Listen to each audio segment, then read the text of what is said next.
Maipú Educa es un ciclo de conferencias de la Municipalidad de Maipú donde vamos a trabajar distintos temas educativos, por supuesto. Ahora te invitamos a la conferencia San Martín, Obra y Vida, con el profesor Fabián Agostini, especialista en esta temática. Este es un fragmento de lo que va a desarrollar el profesor Fabián Agostini en la conferencia, de lo que significa San Martín, no solo como general de un ejército libertador, sino también como gobernador de Cuyo. ¿Cómo podemos nosotros interpretar a este San Martín desde el punto de vista de un pueblo que estaba en una economía de paz, que tenía su vida cotidiana planificada, y de repente llega toda esta situación particular de conformar un ejército, de pagar impuestos, y llega un San Martín con una historia que lo trascendía, y llega a Mendoza a gobernar? ¿Qué le esperaba en Mendoza a San Martín? Bueno, podemos dividirla en distintos aspectos. Estamos hablando ya de 1814, este San Martín que ya ha participado desde lo bélico, acá en las Provincias Unidas del Río de la Plata, la batalla de San Lorenzo, el ejército del norte, que es un San Martín que viene con una determinada fama. O sea, estamos hablando de el personaje que había venido de Europa siendo héroe de Arjonilla, de Bailén, o sea, de grandes batallas. Y es el militar prestigioso. ¿Por qué? Porque en el Río de la Plata no había militares formados. O sea, por más buena voluntad que haya tenido Belgrano, San Martín era el hombre de las circunstancias. ¿Por qué? Porque casi todas las revoluciones independentistas están cayendo a partir, sobre todo, de la vuelta de Fernando VII, con determinadas características. Pasa a ser de Fernando el amado, Fernando el odiado, y en Europa, a partir de la restauración de las monarquías, se dice que se va a enviar a los 100.000 hijos de San Luis. Entonces tenemos una coyuntura compleja. Van a venir soldados formados en Europa, estamos perdiendo la gran mayoría de las batallas. En 1814 se produce el desastre de Rancagua en Chile, con lo cual Chile, que en un momento estaba ganado a la causa patriótica, porque había formado el gobierno de lo que se llamó la Patria Vieja chilena, cae. Entonces empieza a producirse una especie de tenazas contra esta revolución que ha surgido en mayo de 1810. En el 15 se va a producir la batalla de Sipe-Sipe y se pierde el Alto Perú. Entonces las esperanzas están puestas en este personaje formado que se llama José de San Martín. Entonces cuando él viene a este lugar, que como vos bien decís, es un lugar pacífico donde tenemos paisanos, agricultores, no gauchos, paisanos tenemos en este lugar. Y que San Martín, ¿a qué viene? Bueno, viene como gobernador intendente, esta nueva unidad política recientemente creada que tiene Mendoza, San Juan y San Luis, con escasa población. ¿Cómo hacemos para transformar de repente paisanos en soldados que van a tener que cruzar uno de los accidentes más grandes del globo, que es la cordillera de los Andes, que no se conoce? ¿Cómo hacemos para contagiar, para transformar y largar la zapa y tomar el fusil y la bayoneta? Bueno, evidentemente con un San Martín con un amplísimo liderazgo que lo va a contagiar a partir de ¿qué? De sus propias acciones. San Martín predica con el ejemplo. Se levanta a las 5 de la mañana, empieza a escribir, hace sus planes, va al campo de entrenamiento, que puede ser el campo del Plumerillo. Es gobernador intendente, pero está metido en todos los detalles, absolutamente todos los detalles, en enseñar a cómo se lucha, enseñar a tomar el sable, enseñar a cómo se maneja un fusil, cómo se carga, cómo se cala la bayoneta.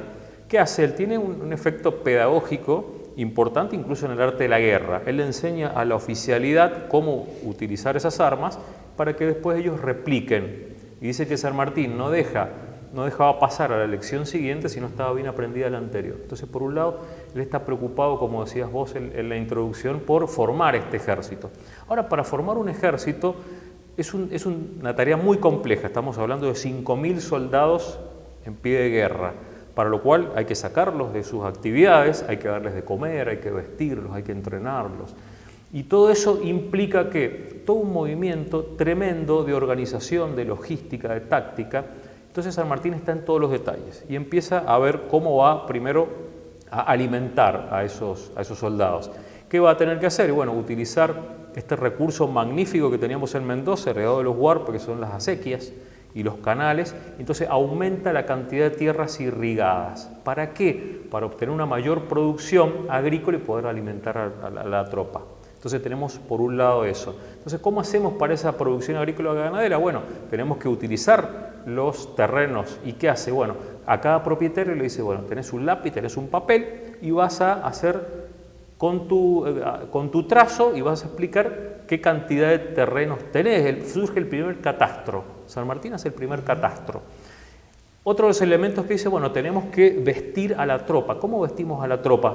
No tenemos la alameda, como ocurre actualmente para ir a comprar y esas tiendas actuales. No hay donde comprar una cantidad de telas para vestir 5.000 soldados más 1.000 y tantos de apoyo. Entonces, ¿qué va a utilizar? Va a utilizar los recursos del lugar. San Luis produce lo que se llamaban las valletillas, que era de lana cruda, especie de, si lo quisiéramos utilizar como ejemplo, especies de pulóveres actuales, donde va a utilizar ¿a quién? A el famoso Andrés Tejeda, que ¿quién era él? Era un molinero. El molino que habitualmente se utilizaba para moler el grano, estos molinos hidráulicos, se lo va a transformar en un batán. ¿Qué es un batán? Algo que golpea los intersticios de la tela, elimina esos intersticios, como decíamos, le da profundidad, le da volumen y lo hace impermeable. Ya teníamos telas. Se las va a teñir ¿con qué? Bueno, con algunas raíces. Para eso va a utilizar la sabiduría, por ejemplo, de la famosa India Magdalena y estas raíces que va a encontrar para teñirlas de azul. Bueno, en Las Heras hay una escuela que se llama India Magdalena. Entonces, por ahí utilizamos los uniformes. ¿Cómo hacemos para las armas? Bueno, va a ir buscando personajes importantes, lo que hoy diríamos en su gobierno sería su gabinete. Entonces, quien se va a encargar de armar todo el tema de las armas es este personaje importantísimo, bueno, que en Maipú tenemos una localidad que es Fray Luis Beltrán. Este fraile que estaba en Chile y que emigra después de Rancagua va a tener estos conocimientos que habitualmente tenían los curas de la época, que eran los letrados, y tiene conocimiento de química, de física, y además es una persona muy inteligente, con una gran capacidad práctica, y es el que va a hacer lo que vamos a llamar habitualmente la fragua de Vulcano, ¿no? Aquel que se va a encargar de poder fundir los metales, de hacer la moldería, de encargarse de traer, sobre todo de San Juan y de San Luis, 300 herreros con sus bigornias, sus martillos, darle forma ¿a qué? A fusiles, tercerolas, a bayonetas. Fíjate la importancia que tiene esto, que él tiene que herrar 10.000 mulas y 1.200 caballos, multipliquémoslo por 4, y uno toma dimensión de la tremenda obra de este personaje que se llamó Fray Luis Beltrán, que lo que va a hacer es la creación de la metalmecánica de Mendoza. Entonces estamos ahí generando industrias, estamos generando la industria textil, la industria metalmecánica. Necesitamos transportar cosas de Buenos Aires, y para eso, ¿quién vamos a tener? El famoso tropero Sosa, que en Maipú tenemos una arteria importante. Sería el transportista de la época, que llevaba con estas carretas de grandes ruedas que se llamaban los capangos, y que había que ir hasta Buenos Aires. Bueno, y él lo va a ir contagiando, él va a ir contagiando personaje por personaje, y le va a decir, tenés que traer elementos de Buenos Aires, todo lo que tengamos, y que nos mande en ese momento el director supremo. Y le va a decir, ¿qué tiempo tengo? Bueno, tenés mucho tiempo, mucho menos tiempo del que habitualmente lo hace. Entonces él va contagiando, trayendo cosas. Hay una anécdota muy interesante con el director supremo, en ese momento era Juan Martín de Pueyrredón, que dice que le va a enviar absolutamente todo. Le dice, porque San Martín pide todo el tiempo. Y en una carta a Pueyrredón le dice, ahí le mando en una cajita los últimos clarines que me quedan, ahí le mando las arrobas de charqui, ahí le mando los ponchos, las mantas, va el mundo, va el demonio, va la carne y no me pida más, sino quiere que este amigo suyo termine colgado en la Plaza de Mayo. O sea que es San Martín, que era alguien que estaba en todos los detalles y pedía. Entonces, y así va a ir contagiando distintos personajes. Por ejemplo, se va a ir rodeando desde el espía, en ese momento Pedro Vargas, una persona de una familia importante, los Vargas, una familia de alcurnia de la época, y a Pedro Vargas lo va a contagiar en este espíritu de que necesita espías. Y Pedro se va a encargar de ser un espía con tanto sigilo que ni siquiera le va a decir a su propia esposa, ni a su suegro, ni a sus amigos, y lo van a ver como un traidor. Van a ir en un momento encadenado por las calles y todos le decían que este era el godo. Bueno, finalmente, después de un tiempo, cuando ya estaban a punto de lincharlo, San Martín dice, no lo hagan, este es un gran patriota y ha hecho un gran servicio a la causa. Entonces San Martín, que va contagiando este espíritu importante, ¿cómo lo hace?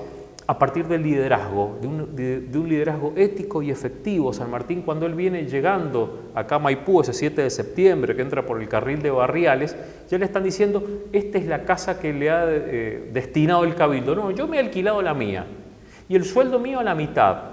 Y soy el primero que predica con el ejemplo. Me levanto a las 5 de la mañana, estoy entrenando a las personas, hago mis funciones de gobernador, intendente, la tarde recorro a caballo, busco, pregunto, escudriño por dónde voy. Bueno, realmente la figura de San Martín termina siendo una figura admirada por todos, contagiada. Y uno dice, la verdad que hay que tener un liderazgo muy importante para decir, levante la mano quien quiere venir a morir conmigo. Es como complejo, ¿no? Pero bueno, el que está contagiando una idea suprema, que es la idea de la libertad. Él está contagiando esperanza. Y ese contagio importante, ¿cuál es? Bueno, nuestra causa es la libertad. Entonces, si vamos a tener una causa para morir, es justamente esa, no queremos nuestros hijos esclavos, y empieza a formar ese ejército. Este gobernador intendente, como dice en algunos autores, es como si lo comparamos con Sancho Panza, dice, en la península barataria. Era juez, era edil, entonces él tenía el ejecutivo, tenía el legislativo, tenía el judicial. Él se ponía de alguna manera, de una forma salomónica, venía la gente y decía, mire, esta señora hizo tal cosa, a ver qué es lo que hizo. Bueno, él se metía en lo judicial, legislaba y fue ordenando Mendoza de a poco. La fue ordenando de los pequeños detalles.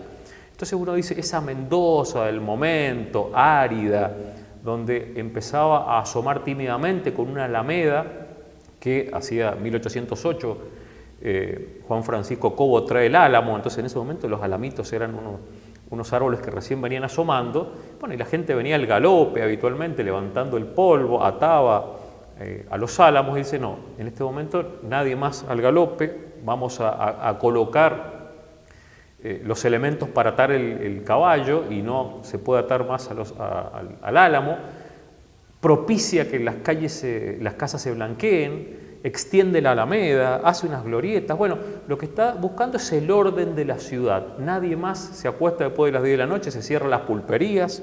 Entonces lo que hace es poner a un pueblo en una sintonía, que era la sintonía de lo que va a hacer después, continuando con en la misma sintonía Güemes, esto de la tierra en armas.